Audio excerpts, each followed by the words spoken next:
Buonasera ai telespettatori, ben trovati in quest'ultima puntata di Fatti Nostri, Governatore per un'ora.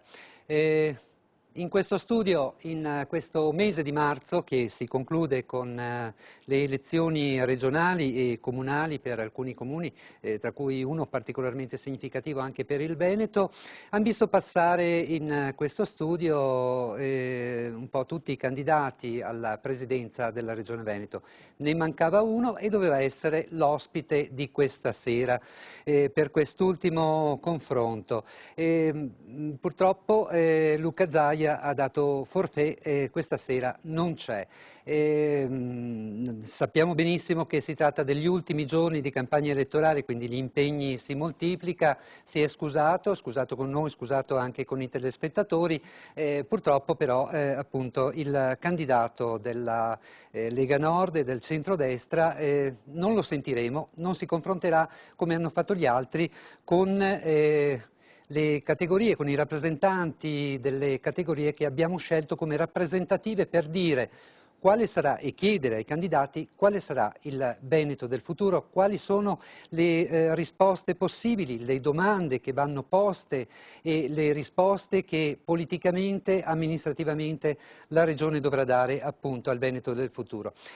Abbiamo comunque insieme a Edoardo Pittalis che è qui con noi e che saluto, grazie Edoardo. Abbiamo scelto comunque di realizzare questa puntata per fare, lo lascio dire a te Edoardo, che cosa? Noi chiudiamo la campagna elettorale con tutti i candidati in realtà, tutti quelli che sono venuti qui li rivedremo nei filmati, nelle domande che sono state poste, nelle loro risposte, cercheremo di capire quanti veneti andranno a votare, come si deve votare, cosa chiede la gente e ne discuteremo con 4 esperti che sono qui in studio con noi. Claudio Bertorelli che è direttore del Festival Culturale Comodamente Vittorio Veneto, giunto alla 4ª edizione, Orazio Caruba, giornalista e direttore della scuola di giornalismo Dino Buzzati, Gualtiero Bertelli, cantautore, ricercatore musicale, animatore culturale, e Sergio Frigo, giornalista del Gazzettino e tra l'altro autore di un libro che in qualche maniera riguarda questa campagna elettorale perché è intitolato Caro Zaia ti scrivo. Edoardo, siccome io vi lascio come al solito, se posso vorrei fare una domanda a te. Tu che hai condotto e hai seguito un po' questo percorso, che impressione hai avuto dai candidati soprattutto e anche dalle domande che I poi sono candidati emerse? erano tutti più preparati di quanto mi aspettassi, evidentemente il livello culturale e anche di preparazione politica è cresciuto, sono forse tanti, ne diventerà governatore per uno soltanto, ma noi abbiamo dato a tutti la possibilità di sentirsi almeno per una sera governatore, per un'ora governatore. Però è stata una campagna elettorale molto anomala, senza confronti, senza programmi, senza che si discutesse di cosa si vuol fare nel Veneto. La gente ha chiesto, e lo vedrete anche più tardi, tante cose, le risposte sono state poche, è stata difficile, è stata spigolosa come campagna elettorale, piena di troppe parole, tutti i big sono arrivati, anche tutti i ministri sono arrivati nel Veneto per appoggiare questo o quel candidato, però in realtà forse è stata data per scontata sin dall'inizio. Certo. Ecco, allora io vi lascio Edoardo Pittalis, vi ricordo che lunedì noi seguiremo a partire dal pomeriggio, seguiremo lo spoglio delle schede, seguiremo i risultati che man mano verranno comunicati dalle prefetture, lo faremo anche in diretta ancora con Edoardo Pittalis anche dal Consiglio regionale del Veneto. Ci saranno vari appuntamenti, vi ricordo i principali, quelli certamente più significativi, alle 19, poi durante la trasmissione di Giorgio Borile il Calcio in Chiaro e poi con una serata, diciamo una parte conclusiva che sarà probabilmente la più significativa tra le 23 e le 24 e ritorneremo anche martedì mattina sempre in diretta dalle 11 alle 12. Anche perché martedì si conosceranno i risultati dei comuni. Certo, dei comuni e interessante. ricordiamo, tra l'altro ce n'è uno particolarmente significativo che è proprio il Comune di Venezia. Adesso Allora, ci fermiamo ci per la fermiamo per pubblicità. la pubblicità. A tra poco. A tra poco.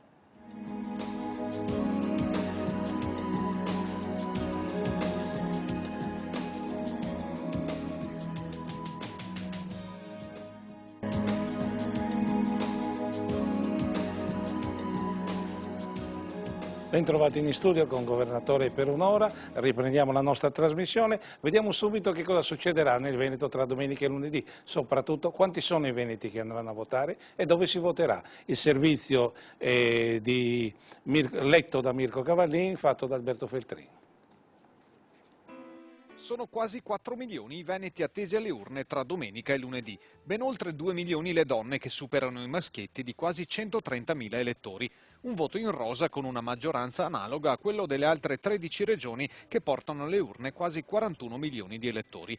La provincia più numerosa è quella di Padova, seguita da Venezia, Treviso e Vicenza. I seggi in Veneto sono 60 con oltre 4.670 sezioni.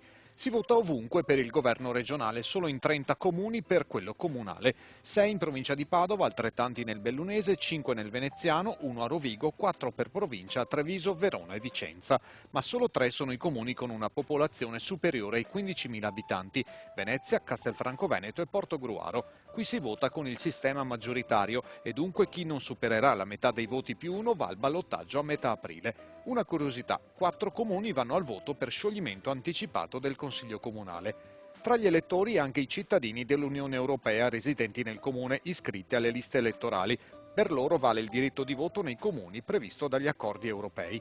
In Veneto si tratta di un potenziale elettorale composto da circa 93.000 aventi diritto. Anche in questo caso, come per il corpo elettorale italiano, sono in maggioranza donne. Gli elettori dell'Unione più numerosi sono i romeni, più di 80.000 maggiorenni, seguiti dai polacchi 4.500, dai tedeschi 2.300 e dai bulgari 1.300 e poi da tutti gli altri paesi dell'Europa 25. Fanalino di coda una decina di ciprioti e lussemburghesi. Il nuovo elettorato non ha mancato di attirare l'attenzione dei partiti e delle liste che si presentano nella competizione del prossimo 28 e 29 marzo e anche le liste diventano multietniche. A pochi giorni dalle elezioni si fa largo il solito spettro dell'astensione che impensierisce più la destra che la sinistra e comunque i moderati di entrambi gli schieramenti. Alle ultime regionali più di un elettore su 4 ha disertato i seggi e se la percentuale in Veneto è rimasta sempre superiore al 70%, adesso si teme che la brezza del disimpegno subisca gli influssi della bora carsica. Di passione per le strade non se ne nota molta, ma per riflettere su questo aspettiamo lunedì. 4 milioni di veneti alle urne, in maggioranza donne, ma Caruba, su 7 candidati alla presidenza non c'è nemmeno una donna e sono poche anche nelle liste. Come mai? Normalmente i partiti parlano sempre dell'importanza delle donne, tutti quanti fanno a gara nel rivendicare il fatto che loro ne hanno messe di più nei posti chiave, però in questo caso, come si vede, non è esattamente così. Noi abbiamo donne prefetto ormai, donne questori, comandanti dei carabinieri, però per mettere una capolista per governare una regione si fa fatica, altrove però ci sono riusciti. Qualche altra regione del nord ci sono riusciti. In Veneto evidentemente ancora non è arrivato il momento, peccato. Frigo, 90.000 stranieri, quasi tutti romeni. In pratica è una popolazione tale che puoi eleggere, che conta quanto una città come Vicenza, come un capoluogo. Certamente. Che cosa significa questa presenza? Beh, significa prendere atto che c'è un processo di integrazione europea che ha aperto nuovi cittadini, che sono cittadini come noi e possono esprimere il loro voto. Mi piace sollevare una questione a questo proposito. Cosa voteranno questi cittadini stranieri? C'è una vulgata che è soprattutto della Lega, del centrodestra, che dice che la sinistra vuole fargli votare gli immigrati perché votano a sinistra. Secondo me è tutto da vedere, perché per esempio sappiamo che la comunità rumena non è assolutamente così compatta e così schierata con il centro-sinistra. C'è anzi da dire che molto spesso l'immigrato, quando si integra, diventa a sua volta in qualche modo xenofobo rispetto ai nuovi cittadini che arrivano, a quelli che vengono dopo di lui. È una tendenza perlomeno, quindi sarebbe interessante andare a vedere effettivamente cosa voteranno questi cittadini Nei giorni stranieri. scorsi un cinese che era diventato un imprenditore importante in questa regione voleva fare una pagina su un importante giornale che si pubblica nel Veneto, una pagina pubblicitaria per ringraziare Zaia, perché grazie a Zaia, dice, certo. Gli è stato sconsigliato vivamente di farlo e questa pagina non è mai uscita. Ma adesso passiamo ai nostri candidati. Ma sai che a me pare di averla vista in realtà? Io credo che alla fine sia uscita davvero. Alla fine ce l'hanno fatta. Con un cavallo sullo sfondo e alcune... Sì, ce l'ha fatta alla fine. ma non è apparsa come la voleva lui. Probabilmente Era non è molto apparsa più... in maniera così esplicita, sì, però è stato un questo endorsement, diciamo, è un uno engagement. dei modi per spiegare come questo atteggiamento nei confronti dell'immigrazione, qualunque immigrazione. Adesso vediamo i nostri candidati, i 7 candidati che sono presentati ai nostri telespettatori tra giovedì e venerdì di marzo. Noi li presentiamo nell'ordine in cui sono arrivati in questo studio. Il primo era un imprenditore di San Bonifacio di Verona, Silvano Polo, che si presenta con una sua lista, Veneti Indipendencia. Noi vediamo subito chi è, perché lui dice chi sono e perché devono votare per lui. La nostra è una proposta molto provocatoria, perché si ritiene che in quelle che sono state le esperienze di questi 16 anni in cui io ho fatto politica, ma in cui hanno vissuto anche gli altri, le novità che erano rappresentate originariamente dalla Lega, cioè da una maggiore attenzione a quelli che dovevano essere i problemi e diciamo, i bisogni del nord-est, in particolare del Veneto, perché il Friuli e Trentino Alto Adige sono già regioni autonome o province autonome a statuto speciale, per cui godono di privilegi sicuramente sotto il profilo amministrativo consistenti. Ecco, dobbiamo dire che siamo qui e abbiamo visto sempre più peggiorare la situazione finanziaria del nostro territorio, al punto che ha pregiudicato in maniera sicuramente forte quella che era la disponibilità per il welfare in generale, che è il primo dei settori che soffre quando vengono a mancare le risorse finanziarie di un ente locale come è il comune, ma in generale anche la regione e la provincia. E sotto questo profilo, evidentemente, se uno si chiede le ragioni di perché di questo degrado, di questa, diciamo, involuzione, ci si accorge che non è perché noi non produciamo più o non abbiamo più prodotto cavato la crisi che è scoppiata da un anno, che ci ha interessato tutti, anche noi, ma perché evidentemente non ci vengono restituiti in maniera più equa quelli che sono le risorse che noi paghiamo in tributi e tasse. Ed ecco ancora come Polo ha risposto, domanda e risposta, un giornalista chiede, Polo risponde, vediamo quella puntata. Chi sono per voi oggi i veneti? Il figlio di 2 immigrati che nasce in Veneto e crescerà qui, dal vostro punto di vista è un veneto? E che cosa ne pensa di quei veneti che invece dal Veneto vogliono andare via? Penso alla zona del veneziano di Portogruaro, ma penso anche alla nostra montagna di Asiago, della nostra diocesi, ai tanti referendum o iniziative che comunque sono nate in questi ultimi anni. Cortina, Lamont, tutti. Beh, intanto, allora, tutti vogliono andare via per una questione economica. Se uno stesse bene, di sicuro non andrebbe via. Quindi bisogna domandarci perché quello è povero, o perché, diciamo, tanto per cominciare, io non credo che il Veneto sia una regione povera, anzi tutt'altro. Uno va via per tanti motivi. Io potrei andare via da questa regione, da questa nazione, perché ormai mi rendo deluso, perché Prezzolini è andato via dall'Italia, è andato in Svizzera, quando ha detto io non accetto questa nazione che ragiona in una maniera così poco obiettiva, così poco razionale, così poco intelligente, ma solo affari, mezzucci, la mediazione, il bizantinismo, tanto per usare un termine. Quindi io non voglio entrare adesso in questo giudizio. Io sto dicendo che ha parlato di chi sono i veneti. Il Veneto è un immigrato anche di colore, perché quelli che sono di carnagione chiara si confondono.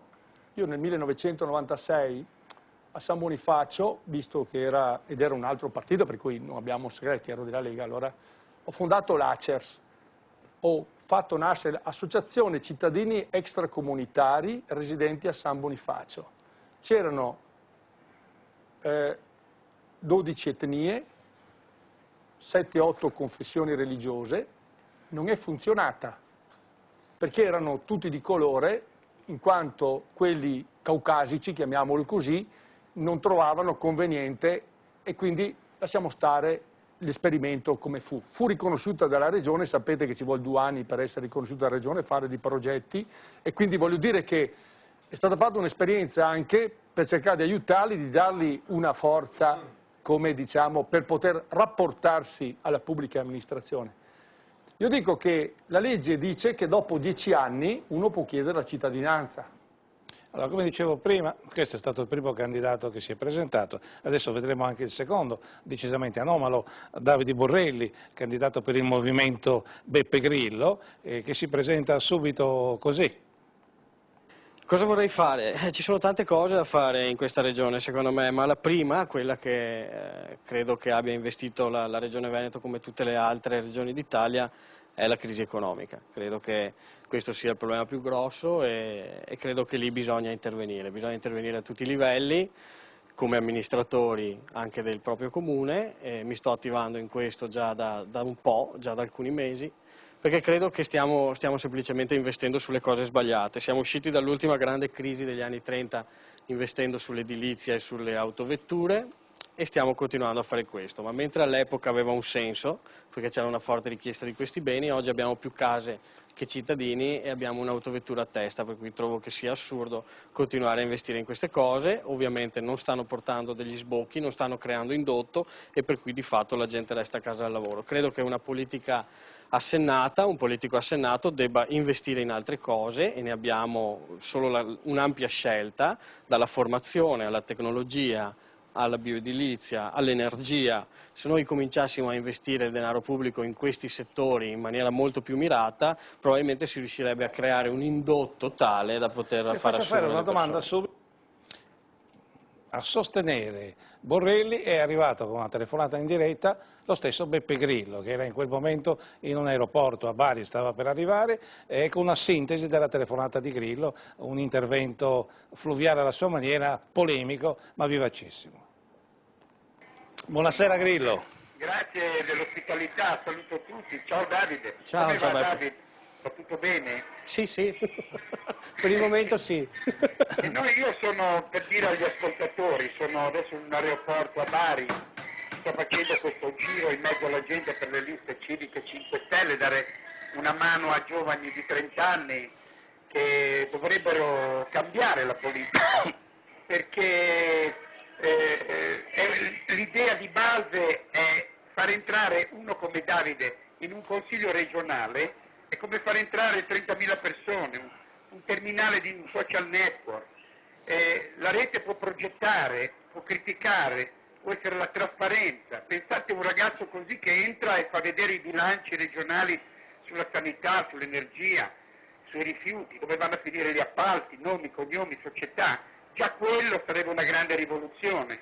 Sono tutti ragazzi incensurati, un'età media di 30 anni, senza essere iscritti a partiti, che partono dal basso con dei progetti.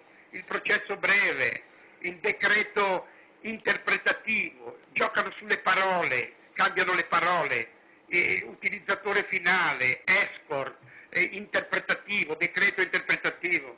Hanno bisogno di aiuto, ma non da parte dei cittadini, da parte di neurologi specializzati. Bene, Io ti abbraccio e caro Davide, ciao, ti faccio tanti auguri, ma sarò lì con te tra poco. La ringraziamo, arrivederci. Ciao, passiamo anche la linea.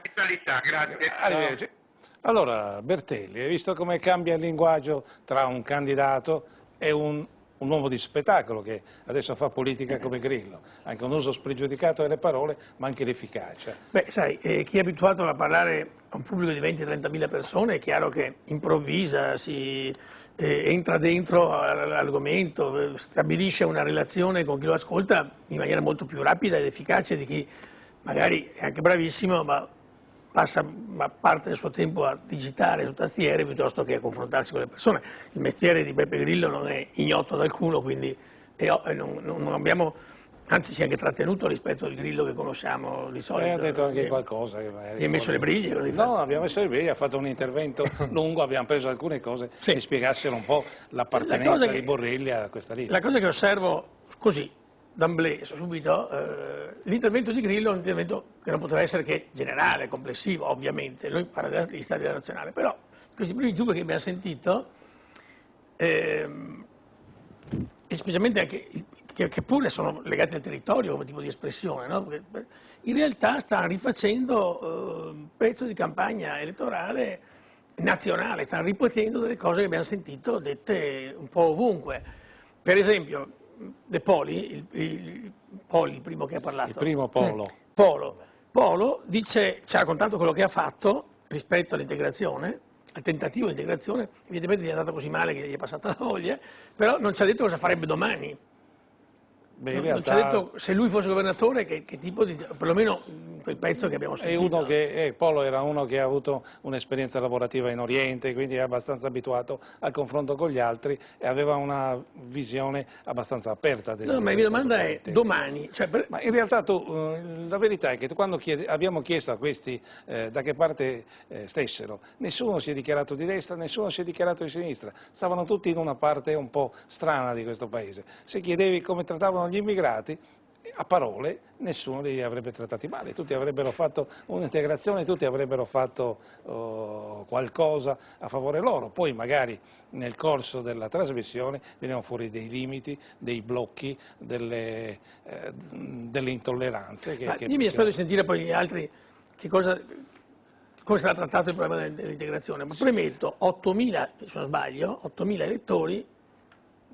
No, 90.000 elettori sono solo quelli che però appartengono all'Unione Europea. Bene, questi non è che il rumeno sia meno da integrare del caucasico, dal punto di vista diciamo delle relazioni, però lui è di diritto cittadino europeo, quindi è inutile menarsela tanto, insomma. Il problema dell'integrazione del rapporto in realtà si pone indipendentemente dal discorso comunitario. Ci sono poi almeno 450.000 abitanti di questo Veneto che non potranno votare perché sono gli immigrati con regolare permesso di soggiorno e che lavorano, molti dei quali da tantissimi anni abitano in questo paese. Adesso vediamo il terzo candidato, Antonio De Poli dell'UDC, Alleanza Veneto, come si presenta e come replica la prima domanda che gli viene fatta.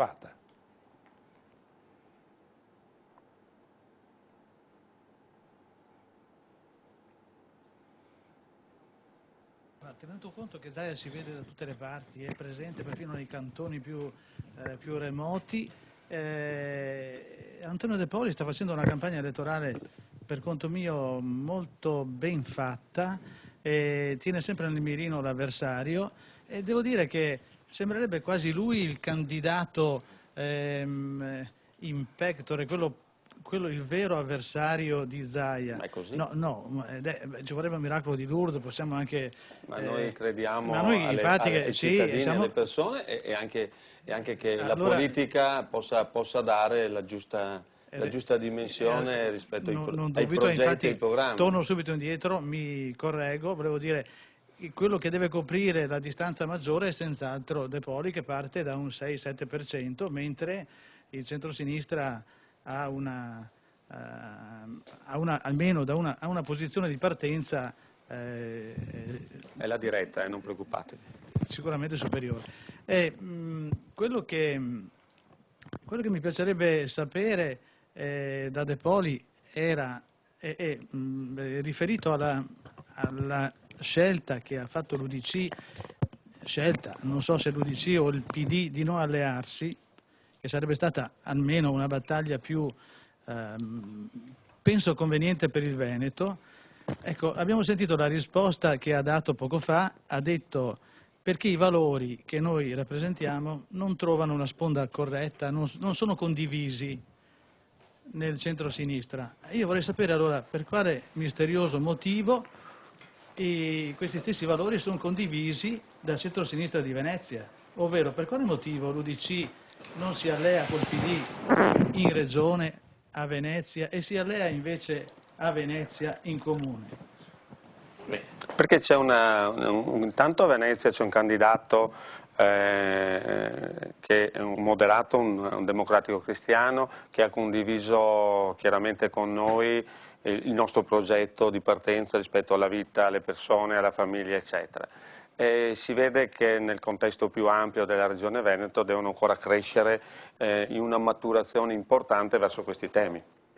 Bertorelli voleva intervenire sul destra-sinistra, immigrazione e integrazione. Ricordandomi un passaggio di questo notissimo libro di Aldo Rossi, che scrisse quando avevo all'incirca la mia età, e nel quale racconta la prima volta in cui venne fuori questa cosa di destra e sinistra, e lo raccontava a proposito delle prime grandi migrazioni razziali a San Francisco, proprio per la gestione delle masse razziali molto diverse tra di loro. a un certo punto l'organizzatore della città disse voi a destra e voi a sinistra, e da lì poi questa divenne una convenzione tramandata e diventata norma, e tutto nasce da un problema razziale, e oggi torniamo allo stesso identica questione, insomma, e questo per entrare magari nel tema del Veneto, che potrà candidarsi alla capitale europea della cultura. Ci torniamo fra poco. Prima volevo vedere una scheda che ci dice come dobbiamo votare, come si vota. La scheda di Micaela Faggiani e la letta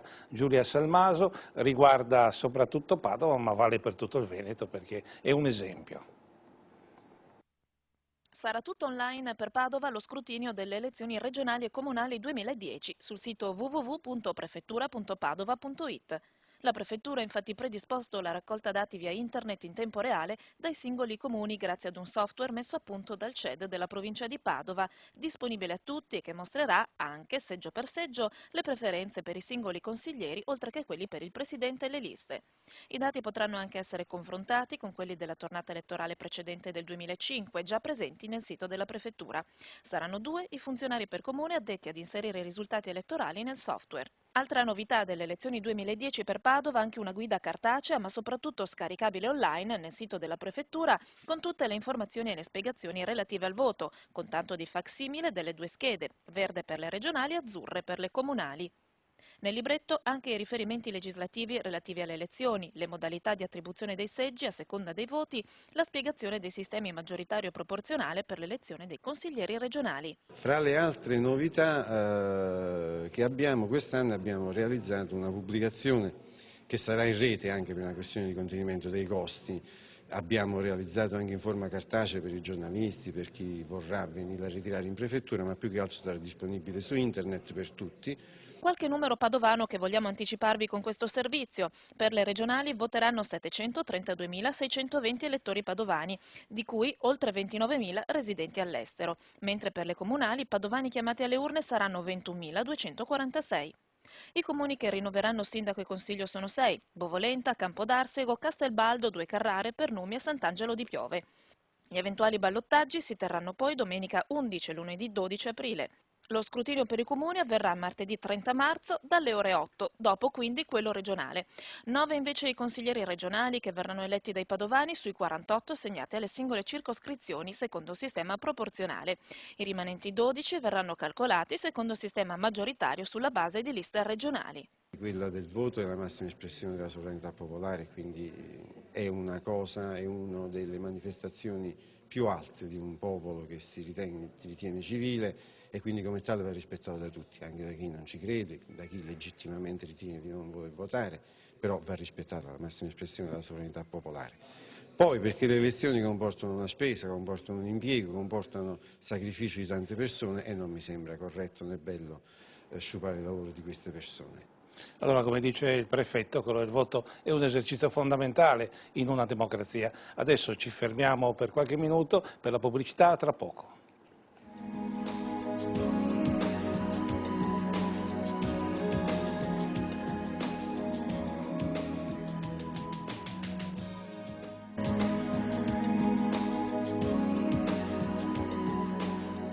Siamo tornati in studio con Governatore per un'ora, stiamo presentando tutti i candidati alla presidenza della Regione per il voto che si terrà tra domenica e lunedì. Abbiamo parlato, si è presentato Antonio De Poli dell'UDC, per sostenere De Poli è intervenuto in diretta il leader del suo partito, Pier Ferdinando Casini. Sentiamo che cosa ha detto. Buonasera Casini. Eccomi, buonasera. Ecco, noi abbiamo qui in studio De Poli, il vostro candidato. Beati voi, invece sono a Foggia, non so il... Beh, adesso siamo alla beatificazione, perché prima abbiamo sentito che c'è un inno, meno male che Antonio c'è. Lo abbiamo chiamato Antonio apposta, per beatificarlo. E poi perché giocava in casa, insomma, a Padova. Siamo lì proprio. Senta Casini, che cosa si aspetta dal vostro partito nel Veneto e dal Veneto, che è al centro anche di... Ormai lì il vincitore annunciato c'è, no? Che è Zaia, per cui è così bravo che adesso è inutile votarlo, perché bisogna creare e tenere un po' di pluralismo anche in Veneto. Noi abbiamo avuto il coraggio di cantare fuori dal coro e credo che avremo un ottimo risultato, come peraltro anche i sondaggi ci stanno dicendo, ma potrà essere migliore. Noi vogliamo arrivare a 2 cifre, questo è il nostro obiettivo. Dopo Antonio De Poli si è presentato nella nostra trasmissione per Forza Nuova Paolo Karatossidis. Ed ecco come è nata la polemica, la prima domanda e alla prima risposta.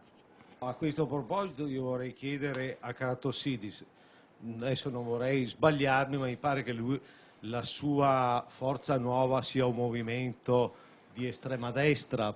Errato. È errato, benissimo. Noi siamo Forza Nuova, un movimento sì, che... ma le vostre, voglio dire, i vostri filoni ispiratori sono quelli di estrema destra. Non è vero, lei sta mentendo, sapendo di mentire, perché noi, mi scusi... Ma Karatossidis, tanto mi lasci finire, dopo lei risponde. Ma sta facendo lei mi lasci finire. Aspetti un attimo, vediamo la domanda. Se volete fare la trasmissione partigiana, fate la trasmissione partigiana. Io posso farle, o bisogna solo essere suoi sponsor e dire che lei è bravo, simpatico, se io dico onesto, che non mi considero di estrema destra, lei non mi può dare un'etichetta che non riconosce. Dirà sentiamo la domanda. Che lei non è di estrema destra, che cos'era, fascismo non so cosa che c'era sul suo sito. Facciamo la domanda. Ecco, no, volevo appunto chiedergli se non si sente un po' fuori dalla storia. No, fuori dalla storia ci sarà lei, forse, ci sarà lei e anche i partiti che supporta e sicuramente supporterà. Forza Nuova rappresenta un movimento politico di rottura che al di là delle etichette, le categorie di politica e di pensiero pseudo-dominanti che hanno manifestato in Veneto 2 candidati, cosiddetti candidati maggiori, che rappresentano gli stessi medesimi programmi, combaciabili. Un candidato che flirta con Confindustria, Zaia, Bortolussi che era il consulente di Berlusconi, il consulente di Tremonti, quindi di che stiamo parlando? Noi andiamo a cercare il consenso a destra quanto a sinistra. Oggi abbiamo fatto un appello di voto nei confronti dei metalmeccanici, nei confronti dei precari, nei confronti, pensi lei, di comunisti che hanno avuto per 40 anni la testa del Partito Comunista in tasca, con cui noi quotidianamente andiamo a parlare, perché nelle sedi di Forza Nuova non ci sono gli affaristi che forse lei conosce, ci sono tutti operai, casalinghe, studenti, disoccupati. Non è che dobbiamo fare polemiche tra non di noi. faccio le polemiche, bisogna essere il chiari. collega ha fatto una domanda, lei... una domanda, no, ha espresso il suo parere, io potrò esprimere... Però è indubbio che Forza Nuova sia catalogato da una certa parte, non è che sia un mistero. Da candidato potrò esprimere anche il mio, mi permetta di dire. Certo. E da candidato esprimo un fatto che è ormai di dominio pubblico e comune. Forza Nuova rappresenta l'unico movimento politico in Italia che non ha mai preso una tangente, non ha mai preso una mazzetta, non si è adeguato alla spartizione della cosa pubblica come i partiti dominanti. E questo il cittadino elettore lo deve sapere, perché gli scandali che stanno colpendo questo Paese, che il signore lì non vede, non sente, si sono mangiati tutto quello che riguardava la protezione civile, si sono mangiati gli appalti perfino normalmente non si ritirano mazzette sino a quando non si è al potere. E la costruzione delle grandi opere con il cosiddetto project financing è una grande truffa solamente per mettere di nuovo le mani nelle tasche del cittadino. I nostri telespettatori sono potuti intervenire durante le trasmissioni con gli sms. Eccone alcuni letti da Valentina Voi che li raccoglieva. Sì, sono numerosi gli sms dei sostenitori di Karatossidis, c'è anche una piccola provocazione, ma perché ai politici non viene data una cassa integrazione come a noi? Insomma, si propone di dimezzare loro lo stipendio. Tra le tematiche che non sono ancora state toccate è stata sollevata la questione del nucleare. Bertelli, volevi intervenire? Volevo sottolineare lo stile di comunicazione col pubblico, insomma, abbiamo sentito Grillo, abbiamo sentito gli altri, questo è uno stile molto particolare, forse non tanto amicale, ma insomma... E adesso un altro candidato, Gianluca Panto, porta un nome abbastanza pesante, si presenta per il Partito Nazional Veneto. Panto si è presentato subito così. Pesa questo cognome in campagna elettorale? Ma guardi, molti mi hanno attaccato per questo motivo. Io si chiama Panto, perché uno può cambiare l'anagrafe. Nessuno può cambiare l'anagrafe, non c'è dubbio. Per noi sicuramente questo rappresenta un vantaggio competitivo, ma non ci spaventa. Siamo veneti e per noi le difficoltà sono una normale condizione al contorno, l'urgenza anche, le sfide non ci preoccupano. Per quanto riguarda il nome, io ho un programma, quindi se c'è qualcuno che fa lei è in qualche modo parente con Panto? Io sono un cugino. Comunque il mio curriculum, guardi, è disponibile su internet, può essere visto da tutti perché è pubblico e penso che non ci sia nessun candidato che possa esprimere né un programma né un curriculum come il nostro, quindi non temiamo le sfide da questo punto di vista. Ma è anche la sigla del partito? La sigla del partito, voi PNV. Noi siamo PNV perché ci siamo ispirati al partito indipendentista scozzese, lo Scottish National Party, quando abbiamo fondato il nostro partito, visto che siamo anche stati a fare scuola di politica sia dagli scozzesi che ai catalani, abbiamo scelto questo nome per questo motivo. Sempre con Panto, domanda e risposta. La mia era più che altro una curiosità, si era parlato di Veneto indipendente, quindi di Stato autonomo, attraverso un referendum con la raccolta di 700.000 firme circa. Ecco, però, poniamo caso, io sono un po' scettico sulla possibilità di un Veneto indipendente, però poniamo caso che questo avvenga. Uno Stato tendenzialmente ha delle caratteristiche, c'è una lingua comune, c'è un esercito, c'è un sistema fiscale, un sistema di polizia interna e c'è una moneta. E poi ci sono degli accordi internazionali. Quale sarebbe la moneta di questo Stato Veneto e che accordi ci sarebbero? Sarebbe uno Stato Veneto dentro l'Europa, fuori dall'Europa? Noi auspichiamo uno Stato Veneto dentro l'Europa, auspichiamo che possa adottare l'euro e non vedo che problemi ci possano essere. Ci sono degli Stati europei che hanno la nostra stessa dimensione, le posso citare la Norvegia per esempio, le posso citare la Finlandia. Sono stati che hanno circa 4 milioni e mezzo di abitanti, hanno un prodotto interno lordo elevato, molto superiore al nostro, per cui noi possiamo ambire tranquillamente a una condizione analoga. Frigo, uno Stato Veneto dentro l'Europa, che cosa ti fa pensare? Mi fa pensare che a livello europeo stanno esplodendo tutta la frammentazione che nel corso degli ultimi decenni di storia si era un po' messa da parte. Le comunità locali richiedono di avere il più possibile una loro rappresentazione pubblica. Devo dire, a me fa un po' sorridere, però mi rendo conto che evidentemente c'è un problema di identità, di radici che devono uscire fuori, devono appunto rappresentarsi. Dico che siamo in un'Europa unita, c'è un euro che è una moneta che in questo momento sta vacillando e probabilmente dietro tutto questo c'è il problema che la Costituzione europea non ha dato le risposte che i sogni dei fondatori si sarebbero aspettati, quindi probabilmente i cittadini si sono un po' stufati di aspettare e hanno cominciato a pensare alle proprie piccole patrie e a ragionare su questo. Bertorelli, piccole patrie, mentre si parla di Veneto capitale europea della cultura, quindi c'è una contraddizione in questo? Assolutamente, e tra l'altro credo che proprio questa sarà l'occasione per dirsi definitivamente che il Veneto non può non dotarsi di un'immagine europea, perché nel momento in cui si candida ad essere capitale europea della cultura tutta insieme, va da sé che l'immagine che deve dare è un'immagine del tutto integrata a un modello europeo, non certo iperidentitaria. Sì, altrimenti sarebbe appunto una contraddizione interna. Carruba?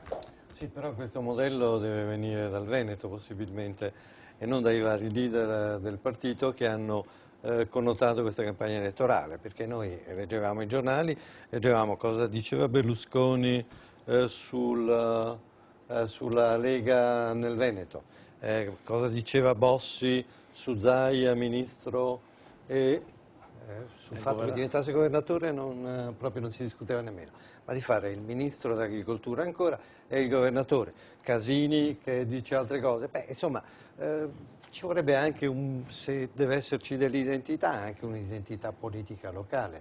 Il fatto che qualcuno aspiri a diventare una regione nell'Europa, vabbè, è tutto, mi piacerebbe che non fosse diciamo una coalizione, ma fossero tutti a dire una cosa del genere. Allora potremmo discuterne un momentino un po' più seriamente. Così mi pare che succeda spesso da parte di diversi partiti che vengano fuori. La Lega queste cose all'inizio le diceva con estrema franchezza, insomma, no? Bertelli? Ma noi siamo a 150 anni dall'unità d'Italia, è uno Stato giovane, il più italiano, nato dalla non fusione, ma dall'accrocchio di culture, lingue, storie anche l'un contro l'altro armati, cioè storie anche dure, anche difficili, che sono state soffocate da questo Stato, soffocate con i bersaglieri mandati nel sud a fermare i briganti, soffocate dal fascismo che ha detto basta con i dialetti, basta con le culture popolari, dimenticate o tralasciate dalla Repubblica successivamente nel tentativo, anche legittimo, anche comprensibile, di creare unità nazionale. Queste cose contano, queste cose, cioè non si può pensare di formare una cultura unitaria schiacciando le altre culture, ma valorizzando e dando a ciascuna, quando dico culture, dico culture in senso anche materiale. Siamo il paese di 200 formaggi, siamo il paese dei 1000 primi piatti, certe cose qui non ce le possiamo valorizzare solo per le fiere del turismo e basta, insomma, sono cultura. Sentiamo che cosa chiedeva la gente e noi siamo andati ogni puntata tra la gente a cercare di capire cosa chiedessero al nuovo governatore. Questo è uno degli esempi, il filmato è di Valentina Voi.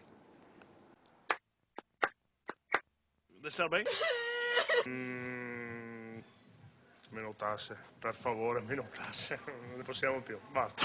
Un Veneto nuovo, competitivo, lo è già adesso, che non ci sia disaccordo con extracomunitari, eccetera. Più possibilità per i giovani, più giovani di grandi aspettative e più appunto opportunità.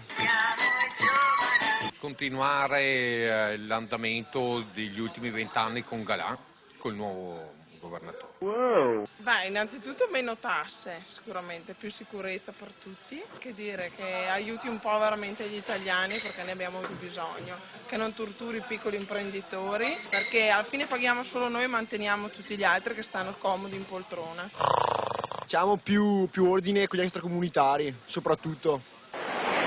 Più vantaggi per i giovani in generale, dai piccoli imprenditori agli studenti Mi aspetto un po' di chiarezza e mi aspetto meno tasse, soprattutto quelle comunali, regionali, tutte quelle cose lì. L'Italia sembra un assalto alla diligenza, adesso tutti vogliono saltare sopra, mangiare più non posso. Non lo so, nel momento adesso di crisi che non abbiamo neanche il tempo di pensare alla politica, dobbiamo pensare a arrivare a fine mese. Il governatore che non fece più rubare i politici. La sanità e dopo la viabilità e quelle robe lì, insomma. Sul lavoro penso più che sia il problema. Io spero che ci siano miglioramenti un po' in tutti i campi, nel lavoro soprattutto, perché è un po' il problema generale, insomma. Siamo ancora una regione forte, quindi speriamo di continuare in positivo. Può guardare un po' quelli che hanno meno possibilità. che faccia più l'onesto e che fuori di piedi tutti quanti cambiarli tutti. E di far lavorare tutti, specialmente la delizia, che io sono un impresario, no? Abolire un po' l'ICI e tutte quelle cose lì che c'è. L'IVA, abbassarla così tutti denunciano il vero. Allora, tante domande sulle quali ritorneremo tra poco. Nel frattempo vediamo il sesto candidato alla presidenza della Regione che è venuto nei nostri studi, Giuseppe Bortolussi, che aveva uno schieramento ampio alle sue spalle, quello del centro-sinistra, e sarà proprio lui a dirci immediatamente chi rappresenta. Bortolussi, chi lo sostiene? Ma innanzitutto il PD, poi l'Italia dei Valori, poi abbiamo la lista, la Confederazione di sinistra, poi la lista Idea e Sinistra, Ecologia e Libertà. Solo nella provincia di Vicenza c'è Liga Veneto Autonomo, una liga storica che si rifà alla prima Liga di Rocchetta. Questa era la risposta di Bortolussi che tra l'altro ha risposto a un imam, l'Ayashi, sulla domanda più importante posta in questi studi riguardante l'immigrazione e l'integrazione. Ecco che cosa ha chiesto l'imam l'Ayashi a Bortolussi. Ecco, buonasera. Io ho l'onore di così rivolgermi a lei, signor Giuseppe Bortolussi, perché è noto che lei è una persona di cultura che si è occupato e si occupa ancora di economia, di agricoltura, ma lei si sente così preparato per affrontare un tema così complesso come l'immigrazione. Oggi parliamo di circa 460.000 persone regolarmente soggiornanti nel Veneto, di cui all'incirca 80.000 alunni stranieri nelle scuole del Veneto. Fino adesso si è parlato di immigrazione solo in chiave di ordine pubblico e di sicurezza. Lei se la sente di impegnarsi come oggi candidato, ma anche domani eventualmente come presidente, per avviare dei progetti di inclusione sociale e di percorsi di cittadinanza per non creare questa guerra tra poveri? Io, guardi, ho molto da imparare, di solito sa come imparo, parlando con la gente che ha i problemi, sono loro che mi insegnano come risolverli.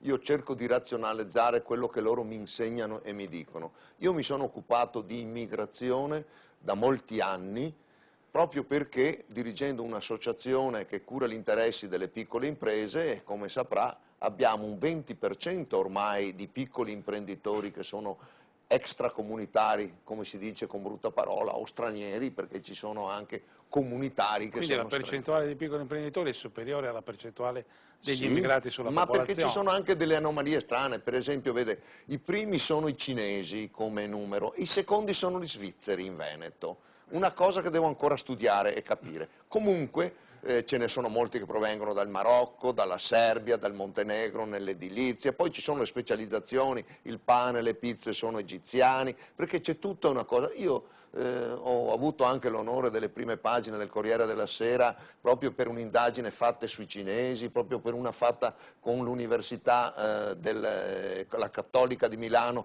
per esempio, su tutto il sistema della panificazione delle pizze con gli egiziani, quindi è un problema che conosco da quel lato là. Ma l'integrazione, vede, nel Veneto è passata certamente attraverso il volontariato cattolico e le parrocchie, ma c'è un fatto molto importante, attraverso i nostri campanili, le nostre piccole realtà. Vede, le quote le chiedono i grandi imprenditori, ma poi sa dove va a lavorare la gente, che è molto importante per l'integrazione, perché la Caritas nel 2007 dice che la maggiore integrazione c'è nel Veneto e in provincia di Treviso, perché dipende dal lavoro che uno fa, da quanto tempo ci lavora in quel posto, dallo stipendio che tira, dal fatto che i figli vadano a scuola. Allora questa integrazione nel Veneto, con tanti mal di pancia, con tante cose ancora da risolvere, ma c'è. E c'è soprattutto perché la gente lavora in queste piccole imprese che sono sparse nel territorio e allora non si sono creati i ghetti. E quando è successo quello che è successo a Milano, quei fatti, ho sentito Bossi, e nessuno gliel'ha rimproverato, è passata come cosa, rispondere che la sicurezza si risolve con l'integrazione. Bella forza, c'è qualcuno che lo pratica da oltre 20 anni e c'è quello che lo dice fuori tempo massimo. Quindi io ho molto da imparare e non pretendo di sapere quello che sapete voi, perché sono cose molto più grandi di me e della mia conoscenza. Però dico che ci vuole la giusta predisposizione. Siccome io con questa gente ci ho lavorato, ci ho vissuto, mi sono anche scontrato, perché non sempre, mi spiego, va tutto bene, c'è anche chi fa finta di non capire, chi non vuol pagare, e io, siccome faccio il mio lavoro, cerco di farlo bene. Io dico che c'è la possibilità di un'integrazione vera, l'ho vista ad Arzignano, l'ho vista nel Trevigiano, e devo dare atto che mentre qualcuno faceva le polemiche sterili o toglieva le panchine, c'era qualcuno che sotto sotto nel silenzio lavorava, parlo del volontariato, parlo delle parrocchie, che hanno integrato questa gente. Questo è un grande merito storico che deve riconoscere anche un laico come me. Ogni candidato è stato presentato con una scheda che cercava di raccontare la sua vita, i suoi hobby, i suoi gusti e anche il perché fosse entrato in politica. Questa è la scheda preparata per Luca Zaia dalla nostra Francesca Ioculano. Nato il 27 marzo 1968 a Conegliano, in provincia di Treviso, è sposato nel 1998 e risiede a Bibano di Godega di Sant'Urbano, nella Sinistra Piave trevigiana. Si diploma nel 1987 alla Scuola Enologica di Conegliano. Nel 1993 si laurea all'Università di Udine in Scienze della Produzione Animale. Affianca allo studio universitario diverse esperienze lavorative, arrivando a rivestire ruoli dirigenziali in aziende private. È eletto nel 1993 a 25 anni nelle file della Lega Nord e Liga Veneta come consigliere comunale di Godega di Sant'Urbano. Sant'Urbano, nel 1995 consigliere provinciale e assessore all'agricoltura. Nel 1998 diventa presidente della provincia di Treviso, è il presidente di provincia più giovane d'Italia. Nel 2002 viene riconfermato presidente di una giunta monocolore. Durante la sua presidenza ha avviato un processo di applicazione di management privato ad un ente pubblico, ha poi voluto introdurre nei bilanci provinciali la cosiddetta finanza creativa, swap and rating, prima conseguenza la quotazione della provincia di Treviso sui mercati internazionali. Da rilevare l'acquisto dell'ex ospedale psichiatrico Sant'Artemio, che diverrà la nuova sede della provincia di Treviso. La sua profonda fiducia nel grande potenziale turistico della Marca lo ha convinto a investire energie nello sviluppo di questo settore, puntando sul piano territoriale del turismo con un vero e proprio progetto di marketing. L'impegno è stato ricompensato con il boom di turisti conosciuto dalla Marca negli ultimi anni e perseguito tramite la promozione di prodotti tipici della Marca e la valorizzazione degli agriturismi. È anche ideatore dello sportello agricolo informativo provinciale, promotore della costituzione del Consorzio di tutela del radicchio di Treviso e Castelfranco Veneto, sostenitore di iniziative a favore dell'olivicoltura e della castanicoltura. Ha attivato iniziative per il lancio della scuola enologica di Conegliano ed è fautore del corso di laurea in enologia, la prima in Italia. In questi anni ha rivestito anche l'incarico di presidente dell'URPV, Unione Regionale delle Province del Veneto. È stato vicepresidente della Giunta regionale del Veneto dal giugno 2005 fino al maggio del 2008, con delega alle politiche del turismo, alle politiche dell'agricoltura e zootecnia, al piano di sviluppo rurale, al programma comunitario Leader, all'economia e sviluppo montano, alle attività promozionali e commercio estero, all'identità venete e alla promozione integrata. Adesso è ministro delle politiche agricole. Ecco un ritratto di Zaia, come l'abbiamo fatto per tutti i candidati, uno Zaia un po' diverso da quello del tuo libro, Sergio. No, non è diverso. Intanto come è intitolato questo libro? Ma il titolo sì, ci tenevo Facciamo perché anche al di là di tutto credo sia la cosa più bella del libro, credo, poi magari qualcuno troverà qualcos'altro di buono, spero. Il titolo è Caro Zaia, vorrei essere leghista ma proprio non ci riesco, è edito dalla Biblioteca dell'Immagine. Io faccio, al di là di parlare di Zaia, ieri l'ho incontrato e gli ho detto che sono, mio malgrado, il suo biografo non ufficiale, mi ha dato del manigoldo scherzando, in maniera anche piacevole, il tipo è simpatico, svelto, ha tante buone qualità, elude alcuni temi forti che sono stati sul tappeto in questa campagna elettorale, li ha un po' elusi, il quadrante di Tessera, la questione nucleare ad esempio non mi è sembrato per nulla convincente. Io però faccio in questo libro, non è solo su Zaia, in realtà è una lunga riflessione sul perché la sinistra nel Veneto perde e perde soprattutto in favore della Lega e quindi è un guardarsi dentro, detto da uno che si schiera abbastanza notoriamente per quanto mi riguarda nella parte diciamo del ceto medio, colto, progressista così e che fa una lunga riflessione sul perché nel Veneto abbiamo subito da tempo sconfitte epocali e sul perché invece la Lega vince, e la Lega vince, questa è l'analisi che faccio nel mio libro, perché, riferendomi anche un po' a quello che diceva Bortolussi, la sinistra è accusata dai suoi elettori tradizionali, che sono stati sempre in primis i bianchi, gli italiani poveri, gli operai poco qualificati, gli operai in generale, i pensionati, le casalinghe, sono gli italiani poveri, che vedono nell'atteggiamento della sinistra, atteggiamento tradizionale che è aperto e solidale nei confronti degli immigrati, una forma di tradimento e quindi vanno a premiare invece il partito come la Lega che dice no, voi avete, soprattutto in questo momento di crisi, gli dice no, voi poveri, italiani poveri, avete tutto il diritto di difendere i vostri pochi soldi, le vostre poche proprietà, la vostra identità, attenzione, la sinistra vi svende e questo è il nodo per cui secondo me la sinistra perde ed è il nodo con cui io cerco di analizzare in questo Sentiamo subito ancora la gente, poi arriviamo alle nostre conclusioni. Queste sono interviste appena raccolte a Treviso. Che cosa chiede al nuovo presidente della regione? Bellissima domanda. Ma guarda, detta così proprio non so cosa risponderti, non so se c'è qualcosa da chiedere poi, che funzioni un po' meglio di prima. Impossibile, ma sarà così. Un'economia sostenibile, sicuramente. Credo innanzitutto il lavoro, sicuramente. Perché la crisi si parla sempre che si esce, ma avanza sempre di più. Intanto di abbassare l'imposta regionale e in secondo di pensare un po' meno alle manifestazioni e un pochino di più le necessità dei cittadini. Qualche proiezione secondo lei? È scontata purtroppo. Oddio, la piazza pulita sicuramente, è un pochino più spazio per i bambini. Quindi secondo lei c'è bisogno di attenzione per l'infanzia? Sicuramente, è un po' più aria verde per i bambini. E lei da mamma, secondo lei che cosa manca qua nel Veneto per le future generazioni? Asili. Asili e strutture con un po' meno bambini e più insegnanti. E credo che sarebbe proprio giusto, siamo qua con bambini, di avere più posti per giocare per loro, perché proprio è più zone verde. Sì, un po' impossibile, ma sarebbe bello. Un mucchio di cose. Intanto una maggiore attenzione per la cultura, per il territorio, per l'assetto del territorio che è stato pesantemente devastato, e quindi una tutela del paesaggio, una tutela dei centri storici, dei monumenti storici, eccetera, eccetera.